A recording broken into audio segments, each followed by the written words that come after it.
আমার দেশের কত ধনী আল্লাহ পাওয়ার জন্য মাহে রমজান আসলে মক্কায় দৌড়ায়, মদিনায় যায়, কয় মক্কায় নামাজ পড়বো, মদিনায় নামাজ পড়বো। এক রাকাত নামাজে 1,00,000 রাকাতের সওয়াব, এক রাকাত নামাজে 50,000 রাকাতের সওয়াব। উমরা করে মক্কায় কাটায় সময় মদিনায় কাটায়, মক্কায় কোরআন খতম দিতে চায়, মদিনায় কোরআন খতম দিতে চায়।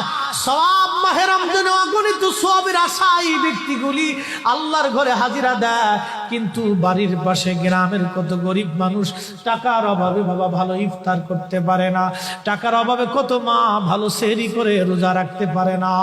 এই ধনীরা এই গরিব মানুষের ঘরে খাবার না দিয়ে আল্লাহরে পাওয়ার জন্য মক্কা মদিনায় দৌড়ায়।